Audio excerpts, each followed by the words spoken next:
नमस्कार प्रेक्षकांनो, तू हिरे माझा मितवा या मालिकेच्या येणाऱ्या भागामध्ये जबरदस्त असा ट्विस्ट येणार आहे. तर प्रेक्षकांनो, येणाऱ्या भागामध्ये अंजलीने राकेशबरोबर अर्णवचं घर सोडलेलं असतं. पण प्रेक्षकांनो, जेव्हा इथे अंजली आता राकेशबरोबर घर सोडते तेव्हा तिच्यासमोर राकेशचा खरा चेहरा आलेला असतो आणि तो सुद्धा खरा काळा चेहरा. आणि तेव्हा तिचा अर्णवच्या बोलण्यावरती विश्वास बसतो. त्याचबरोबर प्रेक्षकांनो, इथे ईश्वरीने आता स्वतः अर्णवला प्रॉमिस केलेलं असतं की मी लवकरच तुमच्यामधले आणि अंजलीताईंमधले गैरसमज दूर करेन, तुम्हाला पुन्हा मी एकत्र आणेन. तेव्हा प्रेक्षकांनो, अशा रीतीने इथे आता ईश्वरी प्रयत्न करत असते की अंजलीच्या मनामध्ये अर्णवबद्दल जो काही गैरसमज आहे, राग आहे, तो मी लवकरात लवकर बाजूला करेन आणि अर्णव सर खोटं बोलत नाही आहेत, ते जे काही बोलत आहेत ते खरं आहे याची जाणीव करून देईन. पण प्रेक्षकांनो, अंजली इथे आता ईश्वरीचं काही ऐकायला तयार नसते आणि तरीसुद्धा ती घर सोडून जाण्याचा निर्णय घेते.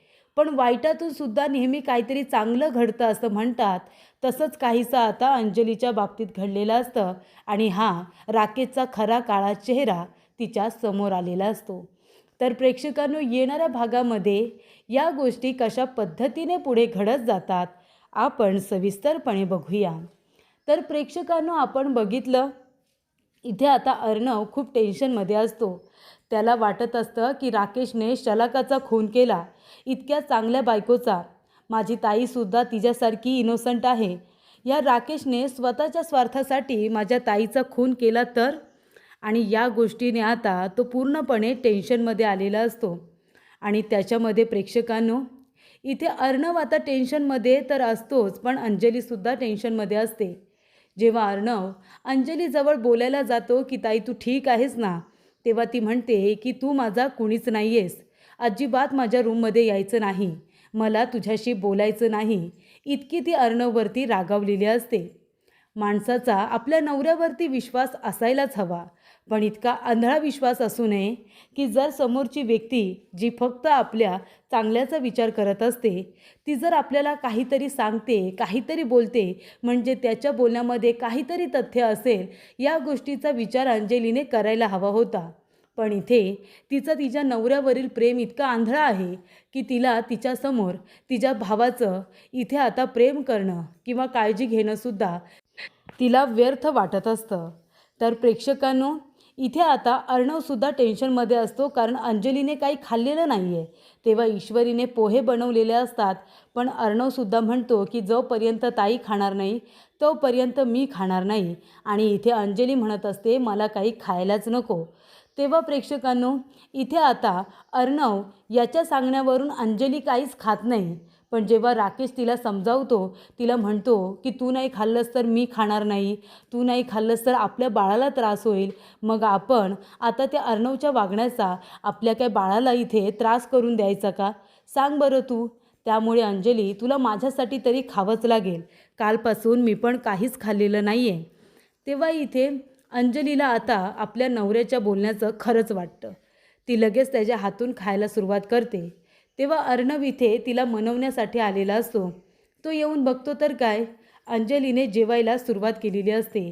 तेव्हा अर्णव म्हणतो ताई बरं झालं तू जेवलीस, मला खूप बरं वाटलं. तेव्हा अंजली म्हणते मी तुझ्यासाठी जेवलेली नाही आहे, मला काही फरक पडत नाही आता तुझ्यासाठी, माझ्या नवऱ्याने मला सांगितलं म्हणून मी जेवते, बाकी कुणासाठीही नाही. अर्णवला वाईट वाटतं. तो आता आपल्या रूममध्ये जातो. आपल्या नवऱ्याला असं घालून पाडून बोललं जातं आहे हे ईश्वरीला सुद्धा आवडत नसतं, पण तिला माहिती आहे की हा गैरसमज झाला आहे म्हणून हे सगळं सुरू आहे. तेव्हा इथे ईश्वरी आता म्हणते की अर्णव सर, आता बघितलंत ना, अंजलीताईसुद्धा जेवल्या, आता तुम्ही पण जेवून घ्या ना, हे बघा मी तुम्हाला भरवते. आणि ती आता अर्णवला भरवायला जाते. तेव्हा तिच्या हातून आता अर्णव एक घास खातोसुद्धा. ईश्वरी म्हणते सर, मी सुद्धा काही खाल्लेलं नाही आहे, प्लीज खा, तुम्ही जर खाल्लं तर मी खाईन. तेव्हा इथे अर्णव आता तिच्या हातून घास खातो आणि इथे तो रडायला लागतो. तेव्हा ईश्वरी म्हणते काय झालं सर. अर्णव ईश्वरीला मिठी मारून रडायला लागतो आणि म्हणतो ताई माझ्याबरोबर इतकी तुचड्यासारखी वागते, हे मला सहन होत नाही आहे मिस इंदोर. माझी आई मला लहानपणी सोडून गेली, तेव्हापासून ताई माझी आई झाली. तिने मला सांभाळून घेतलं. तिच्यावरती माझं खूप प्रेम आहे आणि हे तुला माहिती आहे. पण ताईला ते माहिती नाही आहे की राकेश तिला फसवतोय आणि त्यामुळे ती माझ्याबरोबर वाईट वागते. तरीसुद्धा मला ते सहन होत नाही आहे. माझ्या ताईचा माझ्याजवळचा अबोला मला आता खायला उठतोय. तेव्हा ईश्वरी म्हणते, सर, हे दिवससुद्धा जातील. राकेशचा आता शेवट होणार हे मात्र नक्की. तुम्ही लिहून घ्या. आता ही जी सुरुवात झाली आहे ना, ती आपल्या वाईटाची नाही तर राकेशच्या शेवटाची झाली. तेव्हा मी तुम्हाला प्रॉमिस करते, मी लवकरच तुम्हाला दोघांना भावंडांना एकत्र आणल्याशिवाय राहणार नाही. तेव्हा प्रेक्षकांनो, इथे आता अर्णव तिच्याजवळ बोलण्याचा प्रयत्न करत असतो, पण इथे अंजली काही ऐकत नसते. वल्लरी मध्ये मध्ये येऊन आता काड्या लावत असते, कारण वल्लरीला आता राकेशला आणि अंजलीला दोघांनासुद्धा घरातून बाहेर काढायचं होतं आणि हीच ती संधी आहे असं तिला वाटतं. तेव्हा वल्लरी काय म्हणते, अंजली, किती अपमान केला ना गं अर्णवने जावई बापूंचा. मला तर सहनच नाही झालं. मी जर तुझ्या जागी असते ना तर मी घरच सोडून गेले असते. अंजलीच्या डोक्यात आता हे वाक्य बसतं. ती आता बॅग वगैरे भरून ठेवते आणि राकेशला म्हणते की चला, आपल्याला इथून जायचं आहे. तुम्ही मला जिथे ठेवाल ना तिथे मी राहीन. तुम्ही जे काही कमवाल त्याच्यामध्ये मी तुमच्याबरोबर संसार करेन, पण आता मला इथे राहायचं नाही आहे. तेव्हा इथे राकेश म्हणत असतो, अगं असं काय करतेस तू अंजली, तू प्रेग्नंट आहेस, अशा अवस्थेमध्ये आपण कुठे जायचं. तेव्हा इथे अंजली म्हणते की तुम्ही जिथे न्याल ना तिथे मी राहीन, पण इथे मला राहायचं नाही आहे. आणि ती बॅग घेऊन आता बाहेर चालायला सुरुवात करते. ही गोष्ट आता अर्णव आणि ईश्वरीला समजते. ते दोघेजणं अंजलीला अडवायला येतात. राकेश आपल्या मनामध्ये म्हणत असतो की ही मूर्ख बाई, हिला काहीच कसं कळत नाही आहे. आता हिला कसं सांभाळणार आहे मी. हिचा एवढा खर्च मला परवडणार आहे का त्या अर्णवसारखा. तेव्हा प्रेक्षकांनो, इथे आता अंजली म्हणत असते, मी कुणाचं काही ऐकणार नाही आहे. तेव्हा ईश्वरी अर्णव तिला समजावत असतात, पण अंजली म्हणत असते की हे बघ चिंटू, तू आता मला समजवायला येऊ नकोस. ज्या घरामध्ये तू माझ्या नवऱ्याचा अपमान करतोस त्या घरामध्ये मी परत यायचं असं वाटतंय तुला. अजिबात नाही. तेव्हा अर्णव म्हणतो, ताई हवं तर मी काही नाही बोलणार, पण तू चल प्लीज, घरी चल. पण इथे अंजली काही ऐकत नाही. तेव्हा प्रेक्षकांनो, इथे आता राकेश तिला सध्या एका लॉजवरती घेऊन जातो आणि तिथे रूम घेऊन तिला ठेवतो. तेव्हा ती म्हणत असते, हे बघा, आपल्यासाठी एक घर बघा. हवं तर माझे हे दागिने न्या आणि विका. आपल्यासाठी एक छोटंसं घर बघा, आपण तिथे राहू. इथे असं लॉजवरती राहणं मला योग्य वाटत नाही. आणि तेव्हा प्रेक्षकांनो, तो आता 10-15 दिवसांसाठी एक खोली बघतो. त्याला वाटतं की अर्णव काही इथे अंजलीला जास्त दिवस ठेवणार नाही. आता ज्या ठिकाणी आता रूम बघितलेली असते ना प्रेक्षकांनो, ते सगळं पाटीलने अर्णवला सांगितलेलं असतं की अंजली आणि राकेश कुठल्या ठिकाणी राहत आहेत. कारण अर्णवने पाटीलला फोन करून सांगितलेलं असतं की त्यांच्या मागावरती राहा. राकेश ताईला नेमकं कुठे घेऊन जातोय हे मला कळलं पाहिजे. तेव्हा ज्या ठिकाणी आता रूम घेतलेला असतो तो ॲड्रेस पाटीलने अर्णवला पाठवलेला असतो. तेव्हा प्रेक्षकांनो, इथे आता काही दिवसानंतर म्हणजे अगदी 2 दिवसातच ईश्वरी अंजलीला भेटायला गेलेली असते. आणि तेव्हा प्रेक्षकांनो, घरामध्ये राकेश नसतो. तेव्हा ती गेलेली असते आणि ती अंजलीची विचारपूस करते. अंजली म्हणत असते, का आलीस तू इथे, मला तुझ्याशी पण बोलायचं नाही आहे. तेव्हा इथे ईश्वरी म्हणत असते, अंजलीताई, मी अर्णव सरांच्या आयुष्यामध्ये आता आली. मी त्यांना आता ओळखायला लागले, पण तुम्ही तर लहानपणापासून ओळखताना त्यांना. तुम्ही तर त्यांची आई झालात. तुमचा भाऊ कधी चुकीचा वागू शकतो किंवा तो कुणावरती चुकीचे आरोप करू शकतो असं खरंच वाटतं तुम्हाला. याआधी अर्णव सरांनी राकेशवरती असे आरोप कधी केले होते का. तेव्हा प्रेक्षकांनो, इथे आता अंजली म्हणत असते, हे काय बोलतेस तू. तेव्हा अंजली म्हणत असते, तू सुद्धा आता अर्णवसारखी माझ्या नवऱ्यावरती आरोप करायला लागलीस. तेव्हा प्रेक्षकांनो, इथे आता ईश्वरी म्हणत असते, अंजलीताई, मी जर तुम्हाला पुरावा दिला तर तुम्ही त्याच्यावरती विश्वास ठेवाल का. राकेशचा खरा चेहरा मी तुमच्या समोर आणून देईन.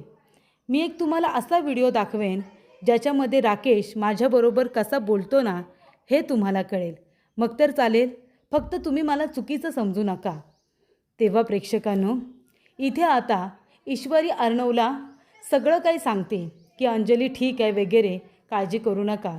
आणि त्यानंतर ईश्वरी अंजली समोरच राकेशला फोन करते. तेव्हा इथे राकेश आता फोन उचलतो. ईश्वरी म्हणते, तुम्ही फक्त फोनवरती ऐका, राकेश माझ्याबरोबर कसं बोलतोय ते. तेव्हा प्रेक्षकांनो, ईश्वरी आता म्हणत असते की जीजू मी बोलते ईश्वरी. तेव्हा ईश्वरीचा आवाज ऐकल्यानंतर राकेश म्हणतो, अगं माझी इंदोरी जिलेबी, तू का मला फोन केलास आज? बघ मी तुला म्हणालो होतो ना, एक दिवस माझं प्रेम तुला माझ्याकडे घेऊन येईलच. कशा पद्धतीने तू मला फोन केलास? आधीच जर हे केलं असतंस तर अंजलीला घर सोडावं लागलं नसतं. बोल ना माझे डार्लिंग. अर्णवबरोबर जरी तुझं लग्न झालं असलं ना, तरीसुद्धा तुझा आशिक मीच आहे हे तुला कळलं वाटतं. घर सोडल्यानंतर मिस करतेस का मला? तुला माझी आठवण आली का म्हणून मला फोन केलास? तेव्हा प्रेक्षकांनो, इथे आता अंजलीच्या समोरच ईश्वरी फोन स्पीकरवरती टाकून बोलत असते. तेव्हा इथे अंजली आता खूपच जास्त टेन्शनमध्ये येते. ईश्वरी म्हणते, जीजू मला हे म्हणायचं आहे की तुम्ही अंजलीताईंना समजवा आणि घरी घेऊन या. अर्णव सर जे काही बोललेत ते सगळं खरं आहे हे तुला चांगलंच माहिती आहे, पण अंजलीताईंना माहिती नाही आहे. तेव्हा राकेश म्हणतो, पुरावे काय आहेत? अर्णव जरी खरं बोलत असला माझ्या बाबतीत तरीसुद्धा पुरावे आहेत का? नाही ना. पुरावे तर सादर करायला नाहीच आहेत ना अंजलीसमोर. तिचा माझ्यावरती पूर्ण विश्वास आहे. ती कधीच मला सोडून आता तुमच्याकडे येणार नाही. तुम्हीच याल बघा तिला घ्यायला. आणि जेव्हा अर्णव येऊन माझ्या पायावरती नाक घासेल ना, त्यानंतरच मी अंजलीला घेऊन परत येईन तुमच्या घरी. कळलं ना? आणि हे बघ इंदोरी जिलेबी, तू सुद्धा जास्त भाव खायचं नाही हां. तू सुद्धा माझ्याजवळ आधीसारखं प्रेमाने बोलायचं, चांगलं चांगलं बोलायचं. आपलं लग्न झालं म्हणून नाही, काय झालं, लवकरच आपण दोघेजणं लग्न करू. तू त्या अर्णवला सोडून दे आणि माझ्याशी लग्न कर. मी अंजलीला सुद्धा सुखात ठेवेन आणि तिच्या भावाच्या पैशांवरती, आणि तुलाही सुखात ठेवेन त्याच्याच पैशांवरती. तेव्हा प्रेक्षकांनो, अंजली आता ईश्वरीकडे बघतच राहते. तेव्हा ईश्वरी म्हणत असते, मूर्खासारखा काहीही बडबडू नकोस. कळलं का तुला? तू आता लवकरात लवकर अंजलीताईंना समजावून घरी घेऊन ये. अर्णव सरांना खूप त्रास होतोय, त्यांची बहीण घरी नाही आहे तर. तेव्हा राकेश म्हणतो, होऊ दे ना त्रास. त्याने जेव्हा तुझ्याबरोबर लग्न केलं होतं तेव्हा मला त्रास नाही झालं का? त्याने माझ्या इंदोरी जिलेबीबरोबर लग्न केलं. मला किती त्रास सहन करावा लागला होता तेव्हा तुला माहिती नाही आहे. तेव्हा त्या अर्णवलासुद्धा आता त्रास होऊ दे. तेव्हा प्रेक्षकांनो, इथे आता ईश्वरी फोन ठेवून दे. त्याने म्हणते, बघितलं तुम्ही राकेश कसा आहे ते तुम्ही बघितलं का? तेव्हा ईश्वरी म्हणते, तुम्हाला भेटला राजेश भोसले म्हणून, शलाकाताईंना भेटला राजेश्वर पाटील म्हणून, आणि माझ्या वडिलांना भेटला राकेश निकम म्हणून.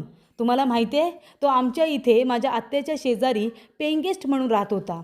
आणि त्यानंतरला त्याने माझ्याच वडिलांबरोबर तो गेम खेळला. माझ्या वडिलांना गोड गोड बोलून फसवलं आणि त्यानंतरला माझा हात मागितला की त्यांना माझ्याबरोबर लग्न करायचं आहे म्हणून. आणि तो राकेश दुसरा तिसरा कुणी नसून हा राकेश निकम म्हणजे राजेश भोसलेच आहे. तुमचा विश्वास बसत नसेल ना, मी तुम्हाला फोटोसुद्धा दाखवते.